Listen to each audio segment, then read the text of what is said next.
آج امت کے اندر اگر آپ دیکھیں گے تو انشاءاللہ العزیز ہم دعوے کے ساتھ کہہ سکتے ہیں، اور دعویٰ کرنا ہمارا بجا ہوگا، بیجا نہیں ہوگا۔ دعویٰ یہ ہے کہ تمام طبقات اپنے اپنے پروڈکٹ پیش کرے، کالج اپنا پروڈکٹ لے کر کے آئے، یونیورسٹیز اپنے پروڈکٹ لے کر کے آئے، اسکول اپنے پروڈکٹ لے کر کے آئے، اور مدارس اپنے پروڈکٹ لے کر کے آتے ہیں، اور پھر لگا لیجیے کون سدھرا ہوا زیادہ ہوگا، کون پاک زیادہ رہنے والا ہوگا، کون صاف زیادہ رہنے والا ہوگا، کون اللہ کے زیادہ قریب ہوگا، کون اللہ کے قرآن کی تلاوت زیادہ کرنے والا ہوگا، کون نمازی زیادہ ہوگا، کون روزے دار زیادہ ہوگا، کون اللہ سے ڈرنے والا زیادہ ہوگا۔ ہمارا کھلا چیلنج ہے دنیا کو، لاؤ مدارس کے مقابلے پر لے کر کے تو آؤ، اگر کسی میں دم ہے وہ مدارس کے مقابلے پر لے کر کے آئے۔ تمہارے درمیان جوان ہے، جوان،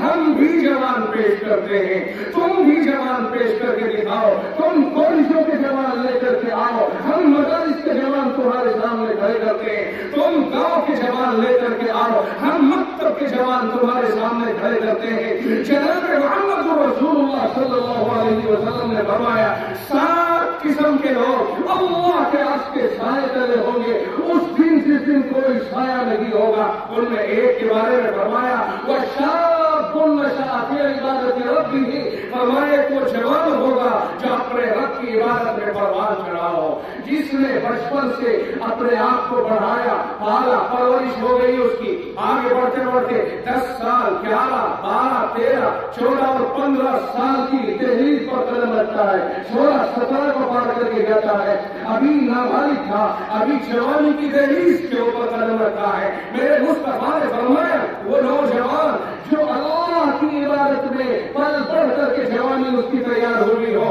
اللہ اس جوان کو اس دن قیامت کے دن جب عرش کے سائے کے علاوہ کوئی اور سایہ نہیں ہوگا، اس جوان کو اللہ تعالیٰ عرش کے سائے میں جگہ عطا فرمائے گا۔ اب ہم تجزیاتی طور پر آپ سے پوچھتے ہیں کہ دنیا کے جوانوں کو اکٹھا کرو اور مکتب کے جوانوں کو اکٹھا کرو، پھر کالج کے جوانوں کو، پھر ان جوانوں کو جو کسان جوان ہیں، پھر ان جوانوں کے ہونا نعرہ لگاتے ہو جے جوان جے کسان، ہم مخالف نہیں ہیں، ہم تمہارے ساتھ ہیں، آگے بڑھو جوانوں، سرحدوں پہ جاؤ، اس سے آگے جاؤ، آسمانوں کو چھو جاؤ، تمہاری جوانی مبارک۔ تجزیہ میں نہیں، میرے مصطفیٰ کائنات صلی اللہ علیہ وسلم کے فرمان گرامی کی روشنی میں تجزیہ کر رہا ہوں۔ آپ آئیے، جوانوں کو لائیے، دنیا کے جوانوں کو چیلنج ہے ہمارا کھلا، اور مدرسوں کے جوانوں کے برابر میں لا کے کھڑا کرو۔ آقا ہمارے وہ جوان جس کی جوانی اللہ کی مرضی کے مطابق تیار ہوئی ہو، اس جوان کو اللہ عرش کا سایہ عطا کرے گا قیامت کے دن۔ اب ایک جوان تمہارا ہے، ایک جوان ہمارا ہے، ایک جوان کالج کا ہے، ایک کسان کا جوان ہے، ایک مزدور کا بیٹا جوان ہوتا ہے۔ جو بچے مدرسوں میں جو پڑھنے والے ہیں، آپ نے 8 سال کی عمر کا بچہ مدرسوں کے حوالے کیا، صبح اٹھا اس نے کہا لا الہ الا اللہ، اس نے اللہ کا کلام پڑھا، پھر وہ پڑھتا گیا، وہ 9 10 سال 12 سال 14 سال کا ہو گیا، وہ صبح کا معمول ہے اس کا فجر کی اذان سے پہلے اٹھتا ہے، اٹھتے ہی پہلے وہ اللہ کے نام کی دعا پڑھتا ہے، الحمدللہ الذی احیانا بعد ما اماتنا والیہ النشور، تمام تعریفیں اسی اللہ کے لیے ہیں جس نے ہم کو دوبارہ زندگی عطا کی، موت جیسی نیند سلا دینے کے بعد پھر ہم نے اللہ ہی کی طرف لوٹ کر کے سب کو جانا ہے۔ ایک دن آئے گا موت کے بعد اللہ ہی کی طرف لوٹ کے جانا ہے، اس نام سے وہ اپنی آنکھ کھولتا ہے، اللہ کے نام سے، پھر وہ قرآن اٹھا کے وضو کر کے وہ اپنا قرآن کریم پڑھتا ہے، اللہ کا کلام پڑھتا ہے، قرآن وہ مقدس کلام جو اللہ نے خود بولا، خود نازل فرمایا، اس کلام کو پڑھتا ہے، وہ کلام جس کے آنے کے بعد دنیا میں کوئی کتاب باقی نہ رہی۔ قرآن بے شک اللہ کی کتاب ہے، انجیل اللہ کی کتاب ہے، زبور اللہ کی کتاب ہے، کتاب اللہ ہونے میں کوئی شک نہیں، لیکن جب قرآن کریم آ گیا اب قرآن کی، انجیل کی اور زبور کی ضرورتیں ختم کر دی گئی. کہا قرآن کے ہوتے ہوئے اب کوئی آسمانی کتاب باقی نہیں رہے گی. اور جب رب نے آسمانی کتابوں کو روک دیا تو زمینی کوئی کتاب قرآن کا مقابلہ کیسے کرے گی؟ جب رب نے اپنی ہی بھیجی ہوئی کتابوں کو قرآن کریم کے آنے کے بعد یہ کہہ دیا لو كان موسى حيا لما وسعه الا اتباعي. سرکار دو جہاں صلی اللہ علیہ وسلم نے فرما دیا اب اگر موسیٰ علیہ السلام بھی دنیا میں زندہ ہو کر کے آ جائے تو میری اتباع کے بغیر چارہ کار نہیں. مطلب یہ ہوا کہ انہیں قرآن بھی پڑھنا پڑے گا, انہیں سارے وہ کام کرنے پڑیں گے جو میں کہوں گا.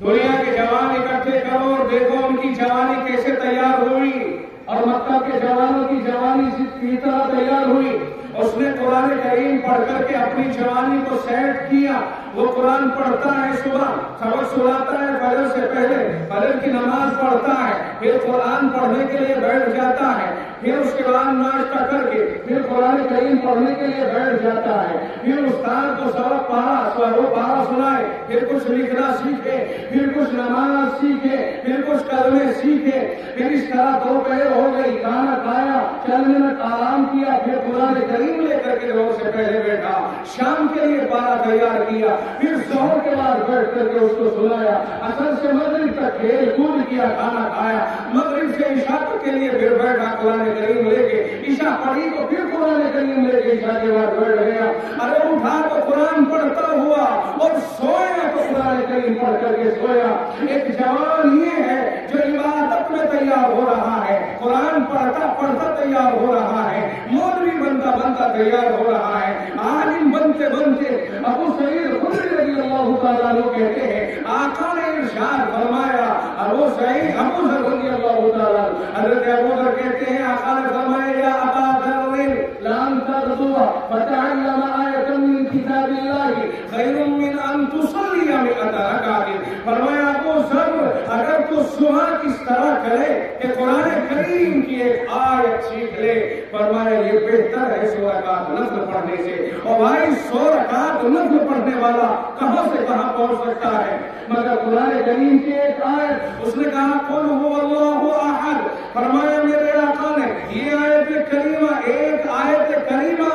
100 رکعت نفل پڑھنے سے کہیں زیادہ بہتر ہے. وَلَن تَغْدُوَ وَتَعْلَمَ بَابًا مِنَ الْعِلْمِ خَيْرٌ مِنْ أَن تُصَلِّيَ 100 رکعت. اور فرمایا ابو ذر اگر علم کا ایک باب سیکھ لے تو یہ 1000 نفلوں سے زیادہ بہتر ہوگا. 1000. اسی لیے تو چونکہ علم سیکھ کر کے عالم بنتا ہے, فقیہ بنتا ہے. آقا نے فرمایا فقیہ واحد اشد علی الشیطان من 1000 عابد. فرمایا ایک فقیہ, ایک مضبوط عالم شیطان کے اوپر 1000 عبادت گزاروں سے زیادہ بہتر ہوتا ہے, زیادہ بھاری ہوتا ہے, زیادہ بھاری ہوتا ہے. 1000 عبادت کرنے والے ہم جیسے ایک طرف ایک عالم دین, ایک طرف شیطان اس ایک عالم دین کو اپنے لیے بھاری سمجھتا ہے کہ 1000 کے مقابلے پر. انہیں 1000 کو جہاں جائے وہ گڈھے میں ڈال سکتا ہے لے جا کر کے.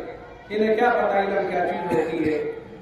انہیں کیا پتا گمراہی کیا چیز ہوتی ہے. لیکن عالم یہ ہوتا ہے گمراہی کدھر سے آتی ہے, اس کا راستہ کیا ہے, اس کا دروازہ بند کرنے کا طریقہ کیا ہے. وہ ہزاروں لاکھوں لوگوں کو سمجھا کر کے راہ پہ لا سکتا ہے, شیطان کا راستہ روک سکتا ہے, شیطان کی ساری چالیں پھیلا سکتا ہے. اس لیے عالم سے ڈر لگتا ہے, شیطان کو ہزاری عبادت گزاروں سے ڈر نہیں لگتا. پڑھتے رہو تسبیح, کرتے رہو سجدے, جاؤ نہ کرنے کے لیے چلے جاؤ گدے دے کے کسی کو کہ مال ہڑپ کر لیا, تجارت میں گدا دے دیا, نکل گیا عمرے کو کہا حاجی کی عمرہ کرنے کے لیے گئے. اچھا جا کعبۃ اللہ کے دروازے پہ لٹک جا اور پھر واپس آ, رہے گا عبادت کرنے والا ہی, عالم تو بننے سے رہا. لیکن ایک عالم دین کا پلہ اتنا مضبوط ہوتا ہے کہ شیطان تم جیسے 1000 عبادت گزاروں سے جو واقعی 100% عبادت گزار ہو, ڈنگا مار نہ ہو, ان عبادت گزاروں کے مقابلے پر 1000 کے مقابلے میں ایک عالم سے فرق آتا ہے. میں نہیں کہتا, میرے مصطفیٰ فرماتے ہیں, نبی رحمت صلی اللہ علیہ وسلم فرماتے ہیں کہ عالم کی پکڑ اتنی مضبوط ہوتی ہے 1000 عبادت گزاروں کے مقابلے میں زیادہ.